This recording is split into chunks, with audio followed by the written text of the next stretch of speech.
Tuition করাতে এসে নিজের প্রাক্তন প্রেমিককে দেখে এক মুহূর্তে যেন জমে গিয়েছে আরু। এত বছর পর আবার নিজের অতীত যে এভাবে ওর সামনে এসে দাঁড়াবে সেটাও কল্পনার বাহিরে ছিল। সপ্তাহখানেক আগে এই টিউশনটা পেয়েছিল সে, তবে এটা যে নাহিয়ানদের বাসা সেটা সে জানতো না। তবে নাহিয়ানদের দৃষ্টি দেখে মনে হচ্ছে যে সে আরুকে চিনতে পারেনি। চিনবেই বা কি করে? আরু পরেন বোরখা, হাতে পায়ে মোজা, শুধু চোখ দুটো বাহিরে এক দৃষ্টিতে তাকিয়ে আছে আরু। হঠাৎ করে সে চেনা কণ্ঠস্বর কেঁপে উঠল আরু। জি বলুন, কাকে চান? ওর কথা শুনে যেন নিজেকে আর আটকে রাখতে পারছে না, প্রচণ্ড কান্না পাচ্ছে। কাঁপা কাঁপা গলায় জবাব দিল, ফারিয়া আছে? আপনি কে? আমি ওর টিচার। ও আপনি ওর নতুন টিচার? ওরা তো বাসায় নেই ভাইয়া, কোনো এক বন্ধুর বাড়িতে গিয়েছে।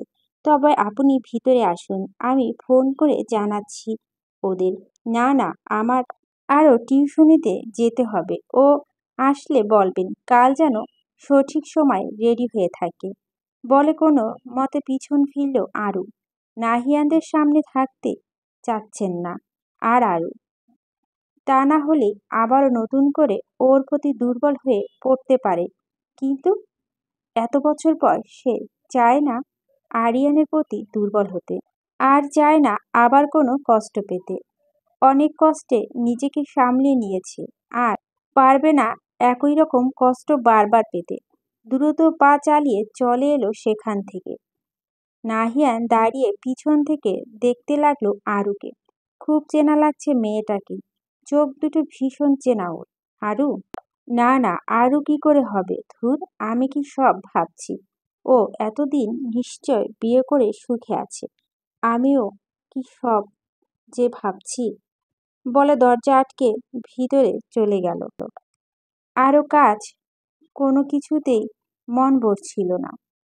খুব অস্থির লাগছে। সে নাদিয়ানের বাসায় টিউশন পড়ায়, আর সেটা ওর ভাতিজিকে ভাবতেই নিজে খুব তুচ্ছ মনে হচ্ছে ওর। এটা নাহিয়ানদের বাসা। আগে জানলে আমি এই টিউশনটা কখনোই নিতাম না। কিন্তু নাহিয়ানকেও তো এই কয়েকদিনে একেবারে জন্ম দেখিনি, আর ওর মাকেও। নাহিয়ানের মাকে আগে থেকেই চিনতো আরও। যদি ওর মাকে দেখতো তাহলে সে এরকম ভুল করতো না।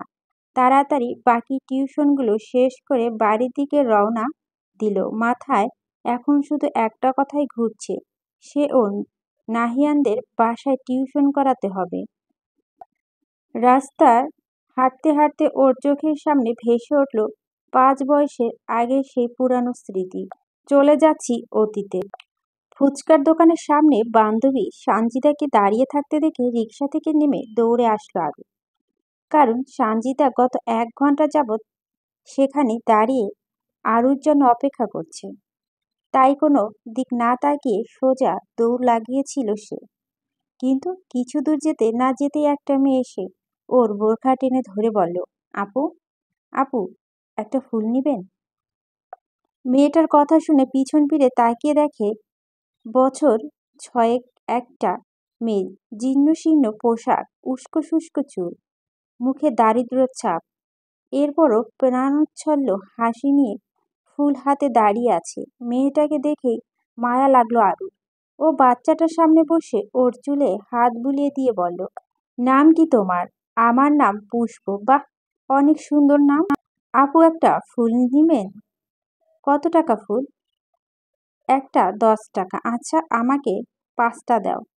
এই বলে ও ব্যাগ থেকে টাকা বের করতে করতে বলল, তুমি তো চমৎকারভাবে কথা বলো। কোন ক্লাসে পড়ো? আমি স্কুলে যাই না, একটা ভাইয়া আইসা প্রতিদিন রাতে আমাদের বস্তিতে সব বাচ্চাদের পড়া শেখায়। তাই নাকি? তোমার বাচ্চায় কে কে আছে? মা আর ছোট ভাই আর আমি। ও, বলো। বাচ্চাটাকে হাতে 100 টাকার নোট গুঁজে দিয়ে ফুলগুলো নিয়ে হেলে দুলে সানজিদার দিকে পা বাড়ালো আরু। উদ্দেশ্য সানজিদাকে আরো বিরক্ত করা। তখন পিছন থেকে বাচ্চাটার বাকি টাকা ফেরত দিতে ডাকলো, টাকাটা রেখে দিতে বলে সামনে ঘুরে হাঁটা দিবে এমন সময় ধাক্কা খেয়ে ফুলসহ রাস্তায় পড়ে গেল আরু। নিচে পড়েই হাতের কনুই চেপে ধরে উপরে তাকিয়ে দেখে একটা ছেলে দাঁড়িয়ে আছে সামনে। সানজিদা ছাড়া অন্য কারো সাথে তর্ক করাটা আরুর পছন্দ নয়। তাই ধীর ধীর 5টা ফুল তুলে নিয়ে দাঁড়ালেন, ছেলেটাকে সরি বলে সানজিদার কাছে এলো। ততক্ষণে সানজিদা আরুর কাছাকাছি চলে এসেছে।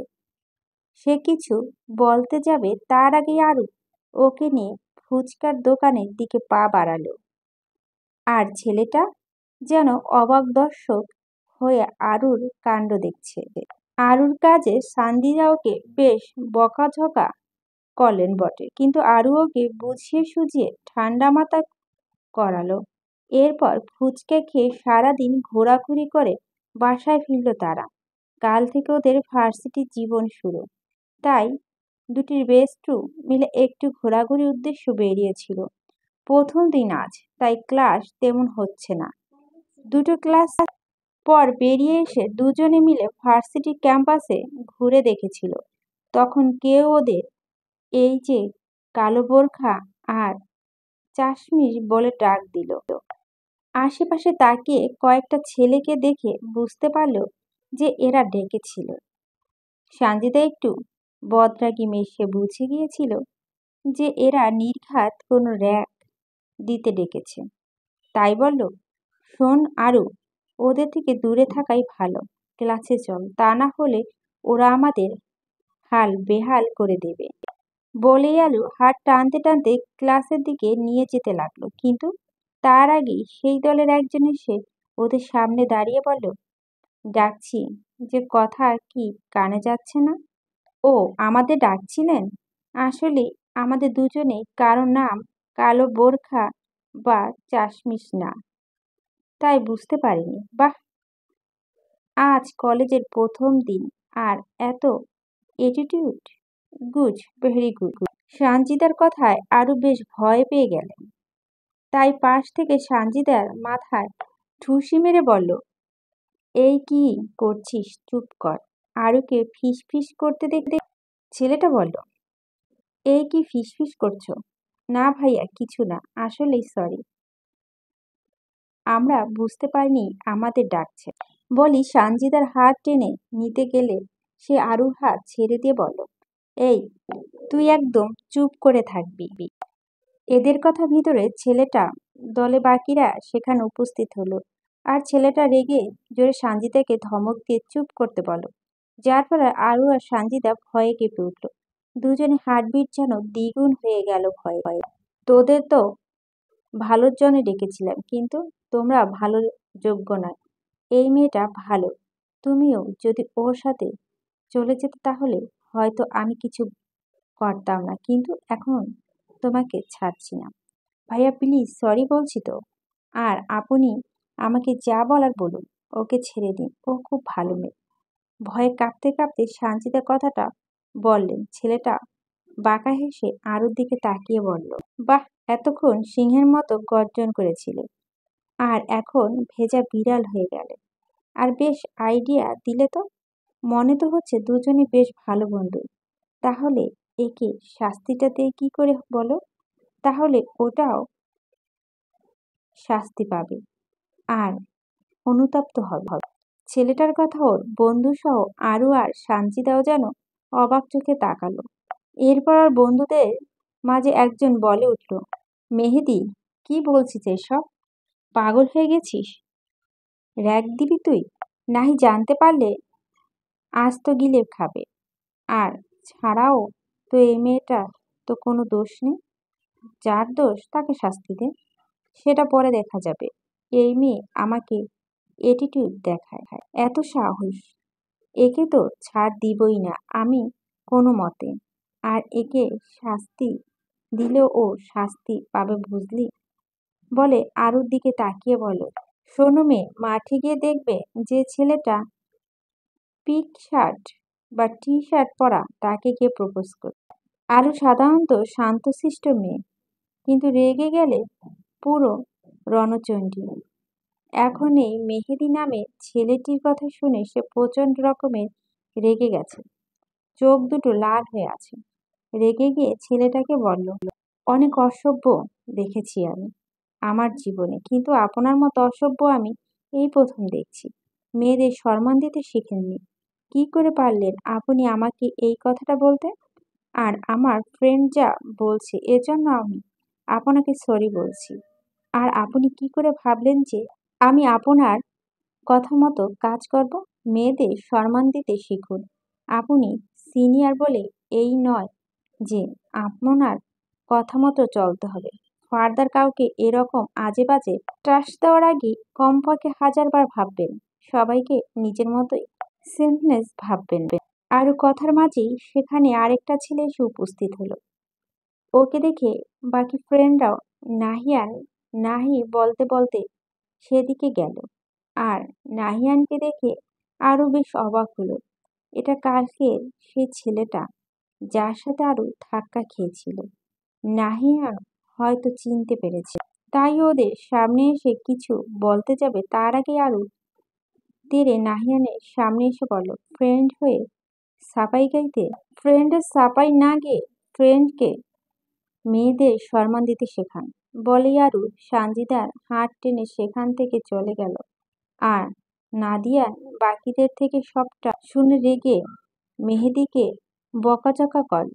পুরো ক্যাম্পাস খুঁজেও আরুকে খুঁজে পাওয়া গেল না। হয়তো সে চলে গেছে। তাই নাহিয়ান মেহেদির রাগ দেখিয়ে পরদিন সরি বলতে বলে চলে গেল।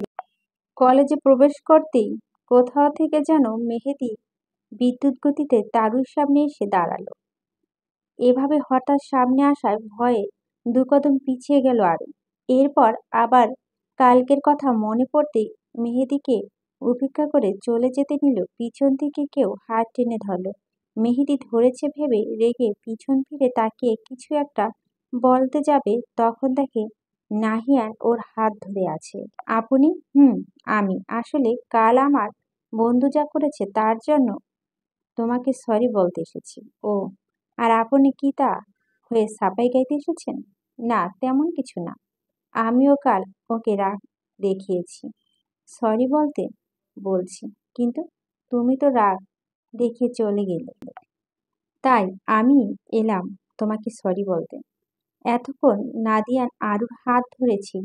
আরু একটা খেয়াল করে হাত ছাড়াবার জন্য হাত টানতে লাগলো। এরপর নাদিয়ান হাত ছেড়ে দিল। এরপর আরু আর কথা না বাড়িয়ে ইটস ওকে বলে চলে গেল। নাদিয়ান ফুটবল খেলার জন্য কলেজে ফেমাস ছিল।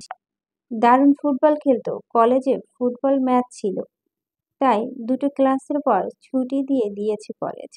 আরু বাসায় ফিরেই কিন্তু সানজিদা হোস্টেলে থাকায় বিধায় সে বলছে থেকে যেতে, কারণ তার রুমমেটরা ফিরতে লেট আছে আর তখন গেলে তাদের একা থাকতে হবে।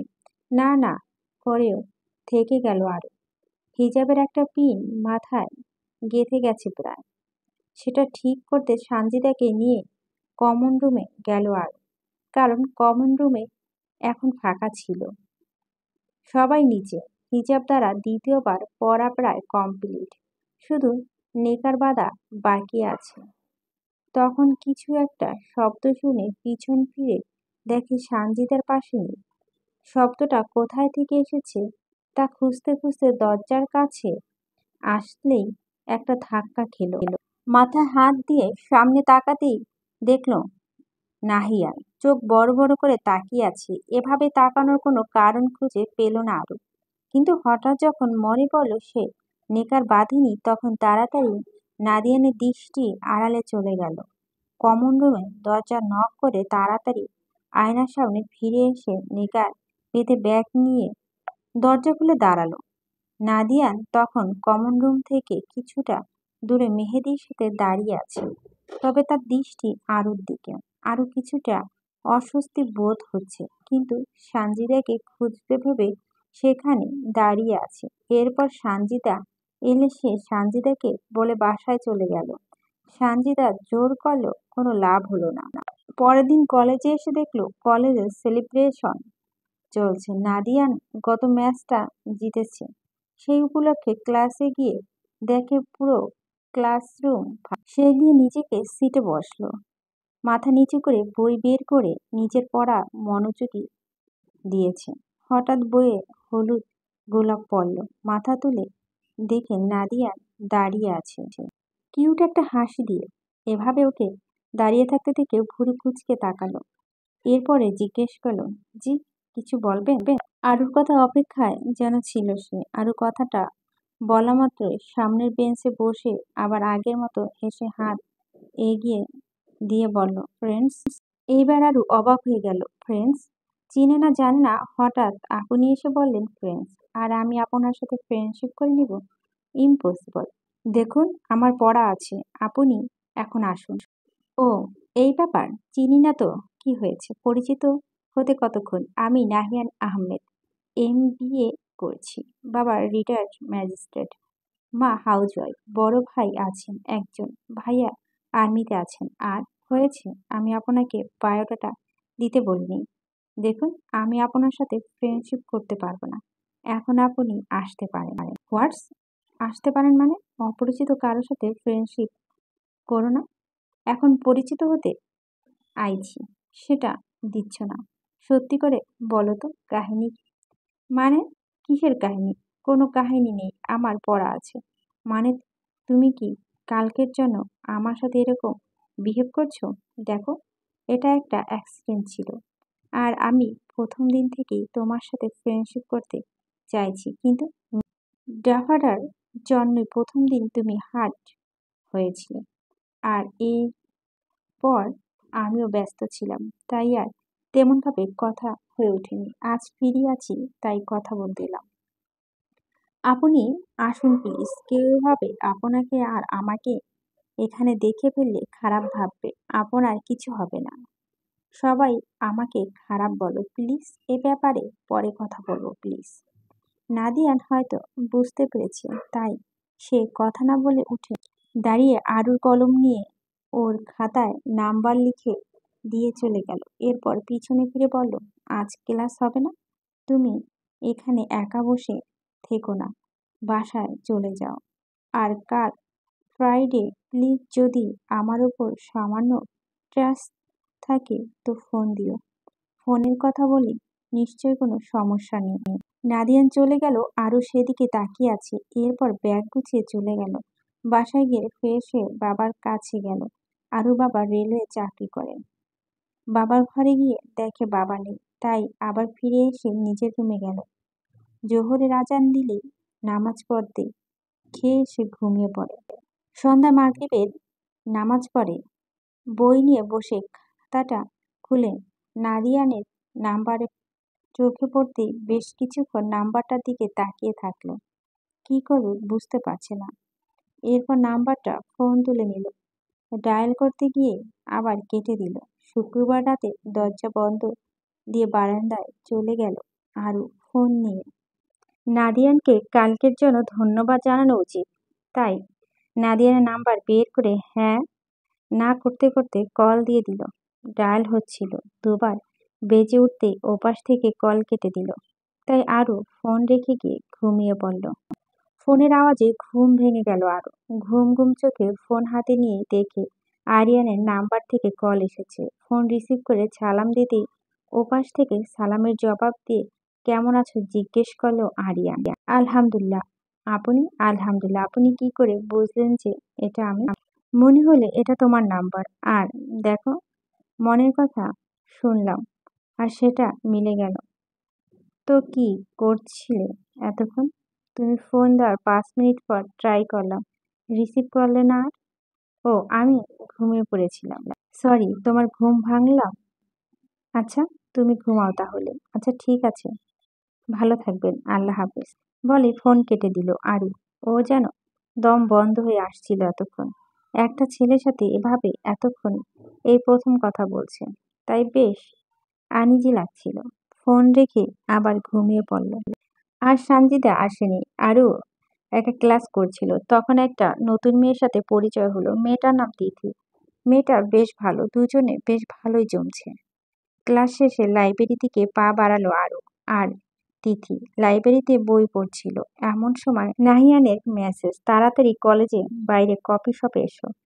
এমন মেসেজ কিছুটা থতমত খেল ওরও। সেটা বুঝতেই সম্ভব নয়। কফি শপে গিয়ে কারো সাথে বসে কথা বলছে, এই খবরটা যদি ওর বাসায় যে কোনোভাবে পৌঁছে যায় তাহলে ওর বড় ভাই আয়ান আর আস্থা রাখবে না। ওর বাবা যদিও খুব ভালোবাসে আর বিশ্বাস করে, কিন্তু তিনিও আয়ানের রাগকে খুব ভয় পায়। তাই তাই নাহিয়ানকে মেসেজে যেতে পারবে না বলে আবার বই পড়া মনোযোগ দিল। নামাজ পড়ে পড়াশোনা ব্যস্ত সময় পার করছে আরো। এ সময় ভাই আয়ান এলো আরুর রুমে। আয়ান সদাচর আরুর রুমে আসে না, তাই আয়ানকে দেখে বেশ অবাক হলো আরু। পড়া সেরে আয়ানের দিকে অবাক হয়ে তাকিয়ে বলল, ভাইয়া কিছু বলবে? কিছু বলতে হলে কি তোর রুমে আসতে হবে নাকি? এছাড়া কি তোর রুমে আসা নিষেধ নাকি আমার? না না, সেটা না। তুমি তো আমার রুমে তেমন আসো না, তাই জিজ্ঞেস করলাম। বুঝেছি। আসলে এলাম তো তোর সাথে একটু গল্প করতে, বলে আরু বিছানায় বসে পড়ল। আরু বড় ভাই আশরাফ মাল্টিন্যাশনাল কোম্পানিতে জব করেন। 1 মাসের মতো হয়েছে জয়েন করে। আয়নকে এভাবে দেখে বেশ খুশি হলো আরু। ভাইয়ের সাথে নির্ভয়ে কথা বলা খুব ইচ্ছে করে, কিন্তু ভয় পাবে না। আজ সুযোগ পেয়ে হাতছাড়া করতে চাচ্ছে না, তাই ঝটপট বই খাতায় গুছিয়ে রেখে চেয়ার টেনে ভাইয়ের সামনে বসল। চোখে মুখে খুশি ঝিলিক। আরও তোর পড়াশোনা কেমন চলছে? নতুন কলেজে পরিবেশ কেমন লাগছে? ভালো ভাইয়া। আমার নতুন একটা বন্ধু হয়েছে, নাম তিথি। খুব ভালো মেয়ে। আজ দুজনে বেশ আড্ডা দিয়েছি। আয়ান আরু বাচ্চা মেয়েতে বেশ অবাক হল। একটা বাচ্চা মেয়ে প্রথম দিন স্কুলে ফিরে আসা সকলকে বলে যে স্কুলে কি হয়েছে না হয়েছে। এই মেয়েটা ঠিক প্রথম স্কুলে যাওয়ার মতো গল্প বলছে যে ওর একটা ফ্রেন্ড হয়েছে। আরু বাচ্চা মেয়েতে আয়ান হেসে আরুকে বলল, তাই নাকি? তা একদিন তোর বন্ধুকে বাসায় নিয়ে আসিস। আচ্ছা ঠিক আছে ভাইয়া। জানো কলেজে প্রথম দিন সানজিদা ভুলের জন্য আমাকে একটা সিনিয়র ভাইয়া র‍্যাগ দিতে চেয়েছিল। যত সব আজে বাজে কথা বলছিল, যে যাকে দেখবে পিঙ্ক শার্ট ওই টি শার্ট পরা তাকে প্রপোজ করতে হবে। আয়ান এই কথাটি শুনে বেশ রেগে গেল। সে রেগে গিয়ে বলল, কি? কার এত বড় সাহস? তুই চিনবি তো তাকে, তাই না? কাল আমি তোকে কলেজে নিয়ে যাব। এরপর যে এই কথাটা বলছে তাকে দেখিয়ে দিবি। আমি ওকে উচিত শিক্ষা দেব। আরে ভাইয়া, আমার পুরো কথাটা তো শুনবে। আগে এমন রিয়াক্ট করবে না, একদম বলে দিচ্ছি। আচ্ছা বলো। আমিও বলছি যে অনেক অসভ্য দেখছি আমি আমার জীবনে, কিন্তু আপনার মতো অসভ্য আমি প্রথম দেখেছি। মেয়েদের সম্মান দিতে শেখেন কি করে পারলেন আপনি আমাকে এই কথাটা বলতে? আর আমার ফ্রেন্ড যা বলছে এর জন্য আমি আপনাকে সরি বলছি। আর আপনি কি করে ভাবলেন যে আমি আপনার কথা মতো কাজ করব? মেয়েদের সম্মান দিতে শিখুন। আপনি সিনিয়র বলুন, এই নয় যে আপনার কথা মতো চলতে হবে। পুরোটা বলা শেষ হলে আয়ান বলে উঠল, বাহ, আমার বোন তো দেখি পুরোই ঝাঁসিস কি রানী। আয়ানের কথা আরো বেশ পার্ট নিয়ে সামনের চুলগুলো পিছনে দিয়ে বলল, দেখতে হবে না কার বোন। বলেই দুই ভাই বোনে মিলে হাসতে লাগলো। আয়ান আজ ভাই বোনের মতো মধুর সম্পর্ক মর্ম বুঝতে পারল। সে এতদিন মিথ্যে মোহ করে এসব থেকে দূরে ছিল, জীবনের সুন্দর মুহূর্তগুলো থেকে দূরে ছিল। ভাবতেই মনে কোণে এক পরশা মেঘ জমে গেল। এরপর ওদের মা রাতের খাবার খেতে ডাকতে আরও খেতে চলে গেল, আর পিছু পিছু আয়ান। খাবার খেয়ে এসে নিজের টেবিলে গিফট বক্স রেখে বেশ অবাক হলো আরো। বক্সের নিচে একটা চিমটি, তাতে লেখা, আজ আমি আমার প্রথম স্যালারি পেয়েছি, সেটা দিয়ে তোর জন্য এই গিফটটা নিয়েছি। তোকে কি করে দেব বুঝতে পারছিলাম না, তাই এই ব্যবস্থা। সরি বোন, আমি একটা ভুলের জন্য তোকে এতদিন আমার থেকে দূরে রেখেছিলাম। তোর সাথে ভালোভাবে কথা বলতাম না, কিন্তু বিশ্বাস কর, তোকে আমি খুব ভালোবাসি। পারলে ক্ষমা করে দিস তোর ভাইকে। চিঠিটা পড়ে একটু খারাপ লাগলো, যে ওর ভাইয়ের সাথে ওর সম্পর্ক আর 10টা ভাই বোনের মতো না। বছর 3 আগে ওরা বেশ স্বাভাবিক ছিল, কিন্তু হঠাৎ করে আয়ান কেমন যেন দূরে দূরে থাকতে শুরু করে দেয়। আরও একটা বুঝতে পেরে কিছু বলেনি, ভেবেছিল ভাইয়া হয়তো পড়াশোনার চাপ। কিন্তু একদিন আয়ানের ঘরে গোছাতে গিয়ে দেখে আয়ানের জানালার পাশে সিগারেট ফিল্টার পড়ে আছে। সেটা দেখে বেশ অবাক, কারণ ও জানা মতে আয়ানের কোনো বাজে নেশা ছিল না। ওরও কিছু না ভেবে ফিল্টারটা ওর মাকে দেখায়, যার ফলে আয়ানের সাথে ওর মা রাগারাগি করে। আর আয়ান সেখানে থেকে বেরিয়ে এসে সোজা আরুর রুমে গিয়ে আরুকে থাপ্পড় মেরে বলে, হয়েছে শাস্তি, এটা তো চাস তুই, যাতে আমাকে বাসা সকলে খারাপ ভাবে। হয়েছে সেটা, তাই না? আরু কথা আগামাথা কিছু বুঝতে না পেরে গালে হাত দিয়ে ছলছল চোখে আয়ানকে দিকে তাকিয়ে জিজ্ঞেস করে, কি বলছো এসব তুমি ভাইয়া? আমি আবার কি করলাম? তখন একদম নেকা শাস্তে আসবি না আরু। আর একটা কথা তোকে আজ আমি স্পষ্ট জানিয়ে দিচ্ছি, আজকের পর থেকে তুই আমার সাথে কথা বলতে আসবি না, আর আমার রুমে যেন তোর ছায়া না পড়ে। বলে গটগট করে চলে আয়ান।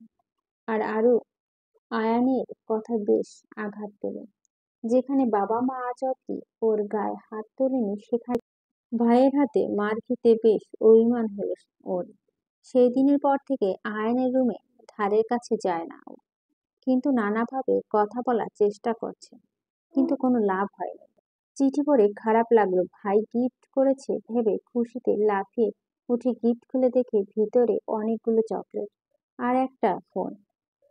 আরুর আগে ফোনটা বাচ্চার ছিল, নতুন ফোন পেয়ে ও খুশি দেখে বাড়ির সকলকে দেখে বেড়াচ্ছে। ফোনের সিম ভরানোর জন্য আগে ফোন হাতে নিতেই চমকে উঠল আরু। অনেক মিসড কল আর মেসেজ এসেছে। তাড়াতাড়ি ওপেন করে দেখে সব নাহিয়ানের মেসেজ আর ফোন। তুমি কি আমার উপর রেগে আছো? সরি প্লিজ, কথা বলছো না কেন? সরি বললাম তো, প্লিজ একটাবার ফোন রিসিভ করো, আমার টেনশন হচ্ছে। সরি সরি, এরকম আরো অনেক মেসেজ। নতুন ফোন নিয়ে মাতামাতি রেখে ফোন চার্জে দিয়ে দরজা আটকে বারান্দায় চলে গেল। এরপর নারিয়ানের নাম্বারে ডায়াল করতেই সাথে সাথে ফোন রিসিভ করলো সে।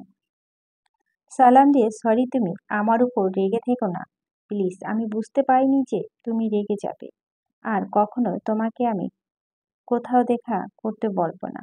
কথা বলা বন্ধ করো না প্লিজ। নাহিয়ানের কথা বিস্ময়ের সাথে জবাব দিল আরু, কি বলছেন এসব? আমি রাগ করিনি, আসলে আজ ভাইয়ার সাথে আড্ডা দিলাম অনেক দিন পর, তাই ফোন হাতে দিইনি। আর খাওয়া দাওয়া শেষ করে ফোন নিতে এসে দেখি একটা গিফট বক্স, ভাইয়া গিফট দিয়েছে, খুলে দেখি নতুন ফোন, তাই একটু এক্সাইটেড ছিলাম। এই ফোনের কথা ভুলে গিয়েছিলাম। রেগে নয় তো তুমি আমার উপরে? না, আর আপনি এত হাইপার হয়ে যাচ্ছেন কেন? আমি তো অবাক পুরো।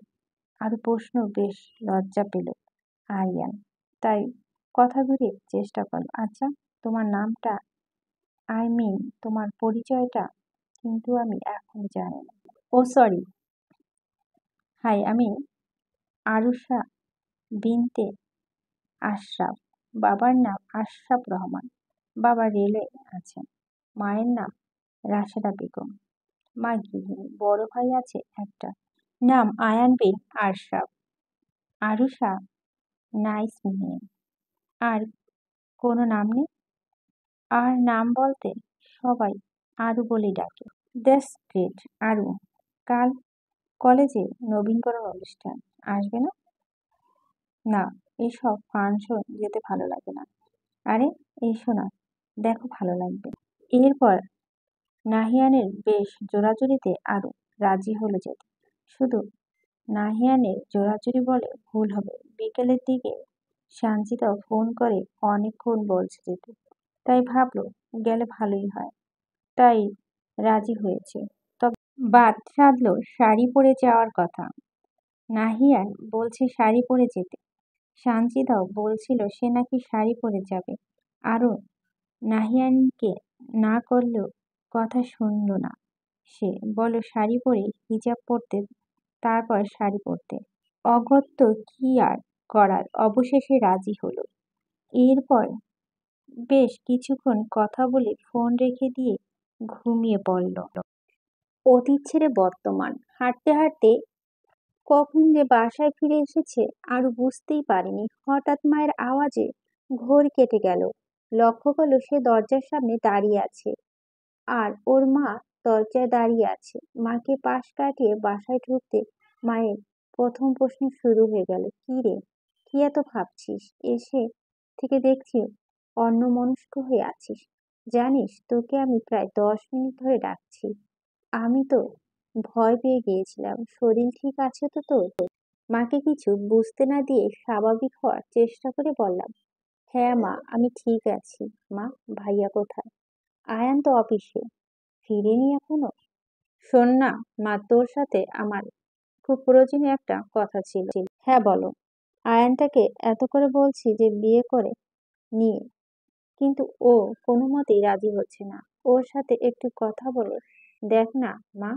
কারো কথা শোনে না ছেলেটা। তোর বাবা নেই, আমিও কবে চলে যাব কে জানে। তোদের দুটাকে যার যার সংসারে সুখী দেখলেই যে আমি মনে শান্তি পাবো রে মা। আমাকে কি এই সুখ তোরা এই জীবনে আর দিবি না? মা, এসব কি বলছো? একদম আজে বাজে কথা বলবে না। আমি ভাইয়ার সাথে কথা বলবো। আয়ান বাসায় ফিরলে আরু আয়ানের রুমে গেল। আরুকে দেখে আয়ান ক্লান্ত চেহারায় একটা হাসি দিয়ে বলল, কি রে, কিছু বলবি? হ্যাঁ ভাইয়া, তোমার সাথে কিছু কথা ছিল। তো বল।